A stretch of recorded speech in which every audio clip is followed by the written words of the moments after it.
મુખ્યમંત્રી શ્રી ભૂપેન્દ્ર પટેલે પ્રખર રાષ્ટ્રવાદી સ્વ શ્યામાપ્રસાદ મુખર્જીની જન્મ જયંતિ નિમિત્તે વિધાનસભા પોડિયામાં સદગતના તૈલચિત્રને પુષ્પાંજલિ અર્પણ કરીને કૃતજ્ઞતા પ્રગટ કરી હતી।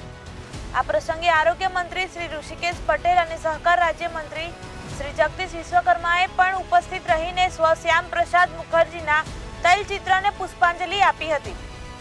મંત્રી શ્રી ઋષિકેશ પટેલે જણાવ્યું હતું કે 6 જુલાઈ ભારતના મહાન સપૂત ડોક્ટર શ્યામપ્રસાદ મુખર્જીની જન્મ જયંતિ છે। શ્યામાપ્રસાદ મુખર્જીએ ભારતમાં એક નવી વિચારધારાને જન્મ આપ્યો હતો। કાશ્મીરના મુદ્દે તેઓ ખૂબ જ સક્રિય અને ચિંતિત હતા અને દેશમાં એક વિધાન અને એક નિશાન, એક પ્રધાન સિદ્ધાંતના શિલ્પકાર પણ શ્રી મુખર્જી હતા।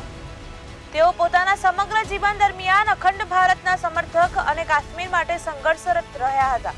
આ કાર્યક્રમમાં પૂર્વ શિક્ષણ મંત્રી શ્રી ભૂપેન્દ્રસિંહ ચુડાસમા, ગાંધીનગર શહેર ભાજપ પ્રમુખ ડોક્ટર આશિષ દવે, ગાંધીનગર મહાનગરપાલિકાની સ્ટેન્ડિંગ કમિટીના ચેરમેન શ્રી ગૌરંગ વ્યાસ, ગુજરાત વિધાનસભાના ઇન્ચાર્જ સચિવ શ્રી સીબી પંડ્યા તેમજ વિધાનસભાના અધિકારીઓ અને કર્મચારીઓ સ્વ શ્યામાપ્રસાદ મુખર્જીના તૈલચિત્રને પુષ્પાંજલિ અર્પણ કરી હતી।